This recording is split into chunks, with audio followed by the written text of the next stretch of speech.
فبأي آلاء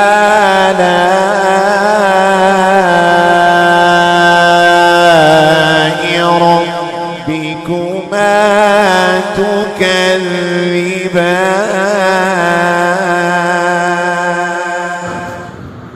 محمد مبارک وسلم صلاۃ و سلام علیک یا رسول اللہ صلی اللہ تعالی علیہ وسلم. گزشتہ کل جس مسئلے کو سمجھنے کی کوشش کی ہم نے قرآن مقدس کے ذریعے کہ قرآن مقدس کس طور پر گھروں میں داخل ہونے کا اور مکانوں میں داخل ہونے کے بارے میں تعلیم عطا فرماتا ہے. اب وہ مکان اپنا ہو تب بھی، اپنے پڑوسی کا مکان ہو تب بھی، کسی رشتہ دار کا مکان ہو تب بھی ہم اپنی مرضی سے مکانوں میں داخل ہوتے ہیں. ہم نے جس قرآن کو اللہ تبارک و تعالیٰ نے نازل فرمایا ہماری رہنمائی کے لیے، اس قرآن نے بھی ایک انداز بتایا ہے گھروں میں داخل ہونے کا.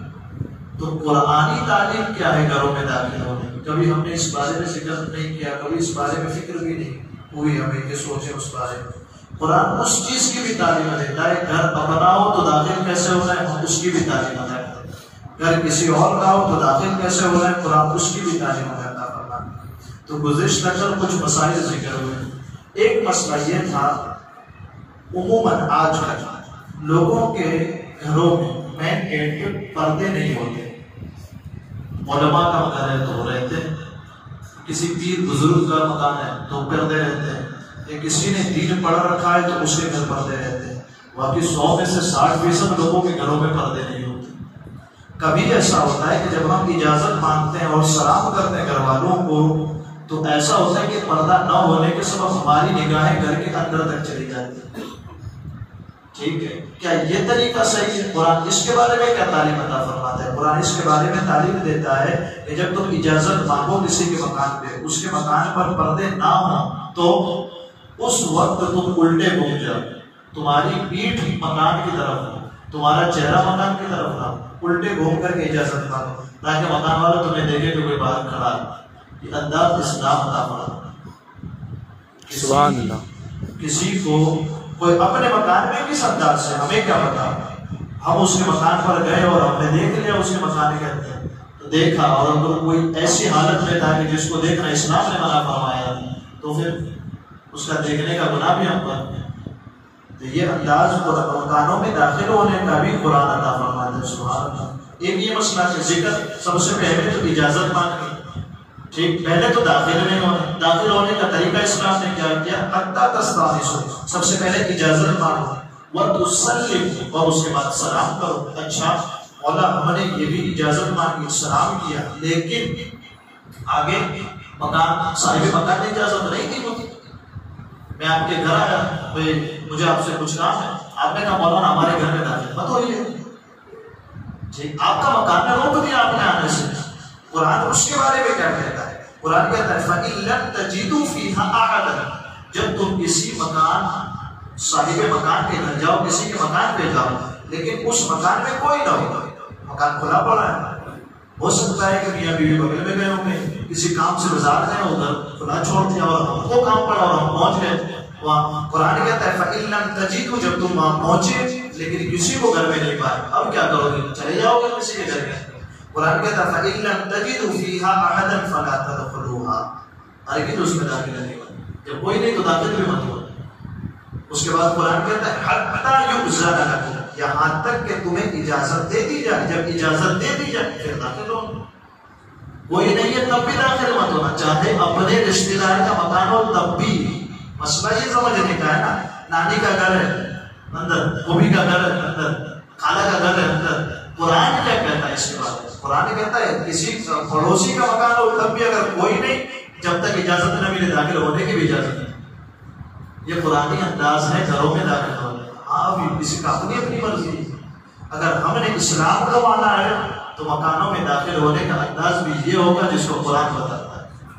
یہ نہیں تو پھر پتہ نہیں ہم کس کا کلمہ پڑھا ہے.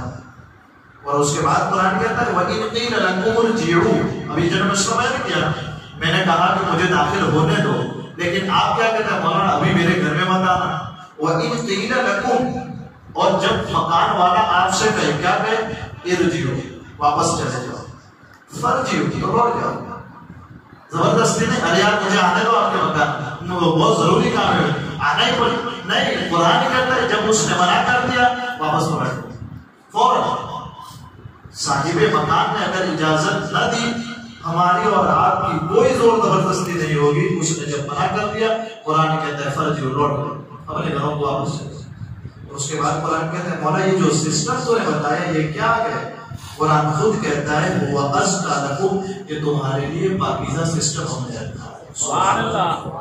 قرآن کہتا ہے یہ سسٹم ہم نے رکھا ہے اور یہ کیسا ہے؟ پاکیزہ سسٹم ہم نے رکھا ہے. وہ ازکیٰ لکم واللہ بما تعملون علیم، اور جو کچھ تم کرتے ہو اللہ تمہارے تمام کاموں سے خبردار، تمام کاموں کو اللہ جانتا ہے. سبحان اللہ. اس میں جو مسئلہ ہمارے اور آپ کے سمجھنے کے لیے یہ ہے کہ اجازت نہ دی جائے تو داخل نہ ہونا. کیوں؟ اس لیے کہ صاحب مکان، جس مکان کا وہ مالک ہے، اس کی اجازت کے بغیر اس کی چیز میں تصرف نہیں کر سکتے. اگر آپ کے ہاتھ موبائل آپ کا ہے، بغیر آپ کی اجازت کے استعمال نہیں کر سکتا ہوں، تو مکان آپ کا ہے تو آپ کی اجازت کے بغیر میں داخل نہیں ہو سکتا ہوں. یہ قرآن کی تعلیم. ٹھیک. دوسرا کہ اجازت دینے والا مکان میں کوئی نہ ہو تو قرآن کہتا ہے واپس پلٹ. جب کوئی نہیں ہے تو پھر اپنی حاجت کو چھوڑ کر کے واپس پلٹ. اب ایک مسئلہ یہاں اس زمانے میں یہ آتا ہے کہ لوگوں کے گھروں کے باہر آسانی کے لیے بیل رہتی ہے، لوگ بیل بجاتے ہیں، گھر والے کو پتا چلتا ہے کوئی آیا ہے. اب یہ بیل کتنی بجا سکتے ہیں؟ ایک بار بجائی، دو بار بجائی، تین بار بجائی، چار بار بجائی، پانچ بار بجائی. اس کے بارے میں کیا حکم ہے؟ کیا مرضی ہے تو پہ بجاتے رہے؟ کتنی بجائے؟ اسلام کہتا ہے کہ کسی کا دروازہ بہت زور سے کھٹکھٹانا. سب سے پہلے کبھی کبھی ہم بڑے زور سے کھٹکھٹاتے ہیں، جب بہت زیادہ ضرورت ہو کسی چیز کی تو زور زور سے دروازہ کھٹکھٹاتے ہیں، کھولو کھولو. ایک شدید آواز سے چیخنا زور زور سے، فلاں صاحب دروازہ کھولیے.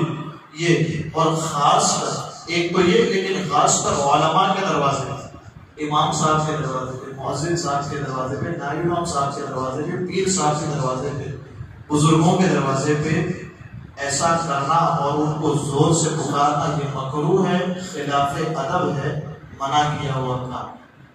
عام گھروں پر تو آواز بھی نہیں لگا سکتی، اور خاص طور پہ علماء کے مکانات پر چلا بھی نہیں سکتی. درمیانی آواز، ایک مرتبہ بیل بجائے اور پھر خاموشی سے کھڑے رہے.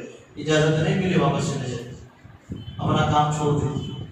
یا اس چیز کا بتایا جا رہا ہے کہ ایک مرتبہ بیل بجانے کے بعد انتظار کریں، کچھ دیر تک رکے رہیں.